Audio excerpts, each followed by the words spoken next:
In 1975, leaders gathered at a Unity Summit. Ethiopia, a nation of ancient heritage and modern resolve. A land of origins, uniting a continent. He spoke about the moral weight of apartheid itself, saying it made his heart bleed, and accused American policymakers of choosing. And then came the line that would echo across the continent for decades. Africa has come of age. It is no longer under the orbit of any extra-continental power. And if our life it should no longer take orders from any country, however powerful. Witnesses in the room described an audible gasp, a sharp intake of breath among the assembled African heads of state, stunned that a sitting leader would front the United States so directly, so publicly, with the Cold War at its peak. Within hours, the speech had traveled around the globe. Miriam Makeba, the legendary South African singer and anti-apartheid icon, would go on to reference the speech in her own work. For years afterward, it was taught, quoted, and referenced across Africa as a defining statement of post-colonial independence. The moment a continent, through one man's voice, said it would no longer be a chessboard for other people's wars. Nigeria followed through with more than words. Its government backed the mobilization of African support for the MPLA at the summit,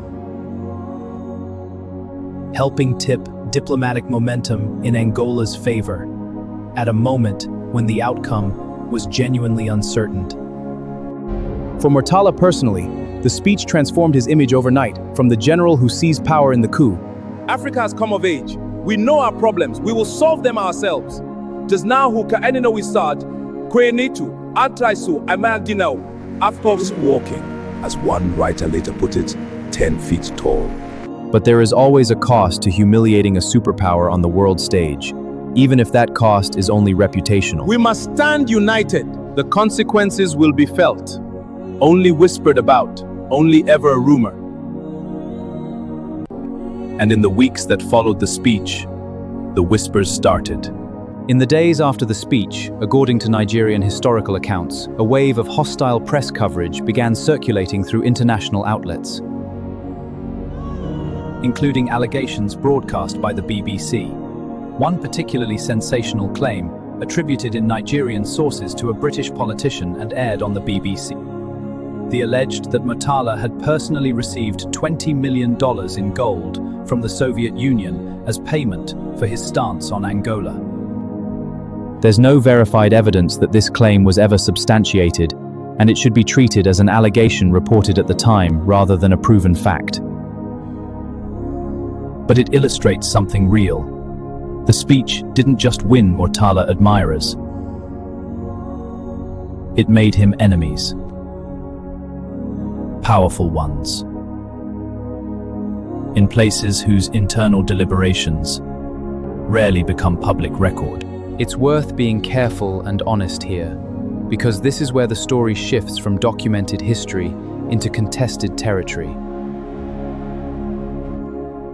There is no declassified, publicly verified evidence directly linking the United States government or the CIA to the coup attempt that would kill Murtala Muhammed a month later. Some Nigerian historians and commentators have long suspected a connection, given the timing and the anger the speech provoked in Washington. Others, including many historians of the period,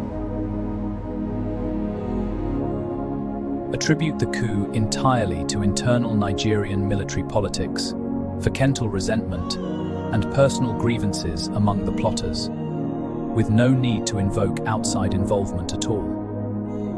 We'll lay out both what's known and what remains speculative later in video. For now, just hold on to this fact. 33 days is not a long time, and Nigeria's history has never fully let go of the coincidence. Chapter 5. The morning of February 13th. By February 1976, Murtala Muhammed had been in power for just over 6 months. He had reshaped the machinery of Nigerian government, purged the civil service, launched the plan for a new capital, set a firm date for the return of democracy, and delivered a speech that had made him a hero across the African and continent. He was, by most accounts, at the height of his popularity. He was also, by several accounts, not being careful enough about his own security. On the morning of Friday, February 13th, 1976, Murtala left his official residence in Lagos and set out for his office at Dodan Barracks, the seat of the Nigerian military government. Reports from the period describe his convoy that morning as unusually light on security. Some accounts suggest his outriders and escort vehicles were reduced or delayed, leaving his car more exposed than usual as it moved through the city's notorious traffic. As his motorcade approached a section of road near a bridge on Lagos's marina, the traffic slowed, as Lagos traffic always slowed. A group of soldiers, part of a coup plot led by an army officer named Lieutenant Colonel Buka Suka Dimka, moved into position and opened fire on his vehicle. Murtala Muhammed was killed almost instantly. His aide-de-camp and driver were also killed in the attack. The coup plotters, led by Dimka, seized the radio station to announce their takeover. The assassination plunged Nigeria into chaos. The assassination was the opening move of an attempted coup.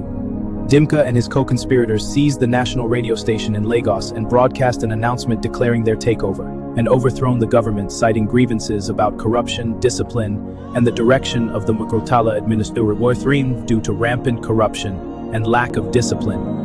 Some of the same language of reform that Murtala himself had used to justify his own rise to power just 7 months earlier. But the coup did not succeed. Unlike the bloodless takeover that had brought Murtala to power in July 1975, Dimka's plot lacked broad support within the military.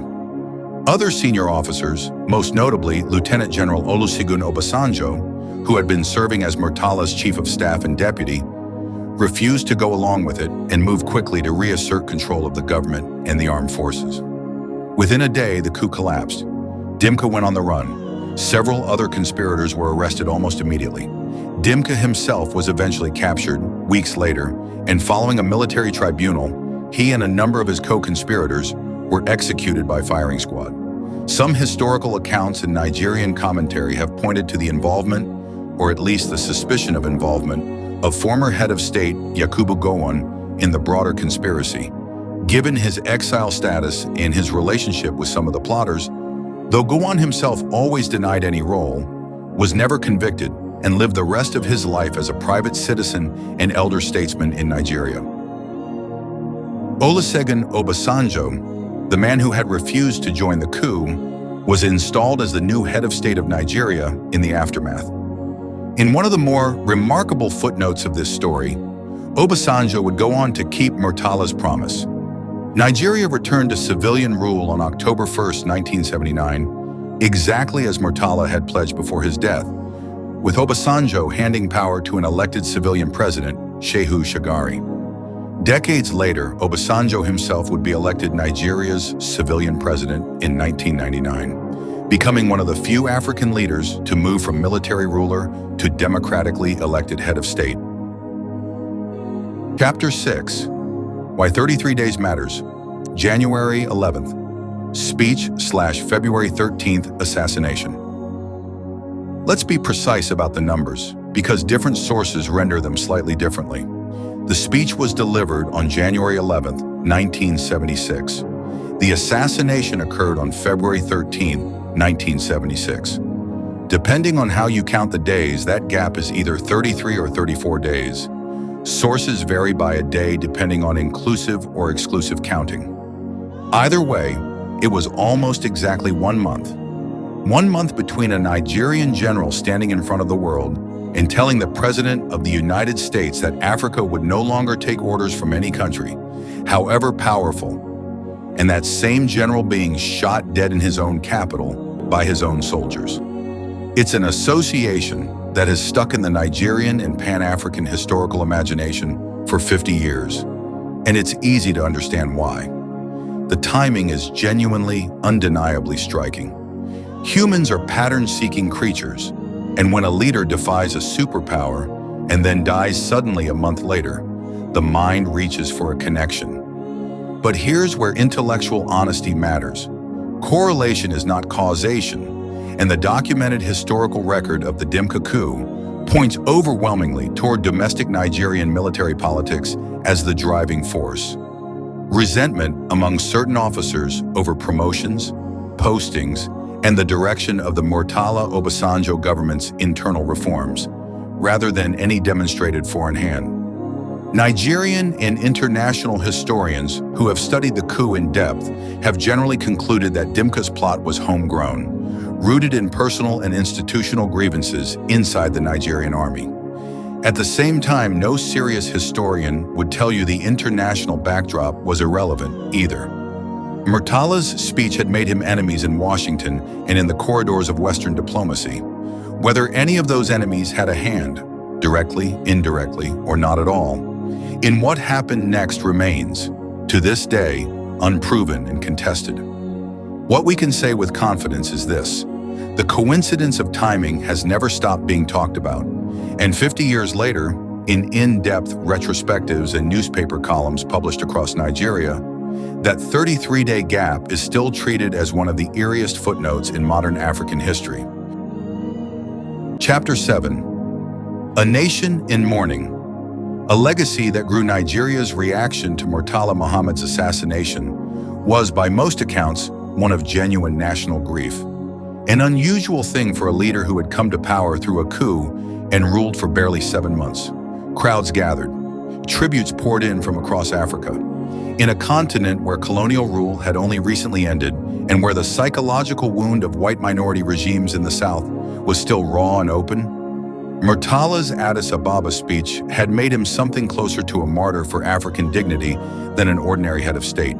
In the decades since, Nigeria has built an unusually durable public memory around him. Lagos's main international airport was renamed Murtala Muhammed International Airport in his honor, and it remains one of the busiest airports in Africa today, meaning that millions of travelers pass through a building bearing his name every single year, most of them likely unaware of the full story behind it. His portrait has appeared on Nigerian currency. February 13th, the anniversary of his death, has at various points been marked with public tributes and reflection across Nigeria. Streets, schools, and public institutions across the country carry his name. His broader legacy is genuinely a mixed and complicated one, and a fair accounting of his life has to hold both sides. On one hand, the anti-corruption purge that, however celebrated at the time, swept up innocent people without due process. The indigenization policies pursued under his and Obasanjo's governments, forcing foreign-owned businesses to sell stakes to Nigerian owners, which some economic historians argue damaged parts of Nigeria's retail and industrial sectors rather than strengthening them, even if the underlying goal of economic self-determination was widely shared. A government that, for all its energy, ruled by decree with none of the checks and balances of the civilian system it eventually helped restore. On the other hand, a leader who kept his promise to hand power back to civilians on a fixed timetable, in a region where such promises were routinely broken. A leader whose foreign policy stance on Angola and apartheid is widely credited by historians as a genuine turning point, helping tip continental opinion decisively against apartheid South Africa and toward the liberation movements in Southern Africa, at a moment when the outcome in Angola was still very much undecided. A man who, whatever the flaws of his methods, gave millions of Nigerians and Africans more broadly a feeling, even briefly, of standing up straight in front of the world's most powerful nations. Chapter 8. The question that won't go away. So, was Murtala Muhammad killed because he humiliated America? The honest answer, the answer any careful historian will give you, is we don't know, and the documented evidence doesn't support a confirmed conclusion either way. What we do know is this: the domestic Nigerian narrative, resentment inside the army, personal ambition, institutional grievance, is well documented, testified to at the tribunal that tried the coup plotters and accepted by most historians as the primary sufficient explanation for the coup itself. Lieutenant Colonel Dimka and his co-conspirators had their own reasons, rooted in Nigerian military politics, not in Cold War geopolitics. What we also know is that Murtala's speech genuinely infuriated policymakers in Washington, that a hostile international press campaign followed almost immediately, and that the timing, a superpower publicly humiliated, a leader dead a month later, is the kind of detail that history rarely lets go of, whether or not it holds up as causation. 50 years on, in 2026, Nigerian writers marking the anniversary of the speech and the assassination are still asking the same question, still noting the same 33 days, still drawing the same uncomfortable line between the two events, even while acknowledging that no smoking gun has ever surfaced. That in itself tells you something about how deeply this story is woven into how Nigeria understands its own history and how it understands its relationship with the great powers of the world. Maybe it was coincidence. Maybe ambitious, resentful men inside Nigeria's own army would have moved against Murtala, regardless of what he said in Addis Ababa. Or maybe some threads connect further than the public record has ever shown. That gap between what's provable and what's suspected is exactly why this story has never stopped being told.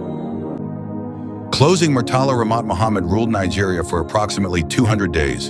In that time, he purged a government of corruption, set a continent's diplomatic tone against apartheid, promised, and set in motion, a return to democracy, and delivered one of the most quoted speeches in African history.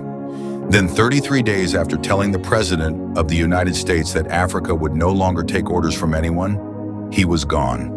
Whatever the truth behind the timing, one thing is certain. For one brief moment in January 1976, a Nigerian general made an entire continent feel, in his own words, that it had come of age. 50 years later, Nigerians are still saying his name, in airports, on banknotes, in classrooms, and in documentaries just like this one. If you learned something from this video, let us know in the comments. And if you want to see more deep dives into the leaders, coups, and turning points that shaped modern Africa, subscribe and hit the bell, because there are a lot more stories like this one still to tell.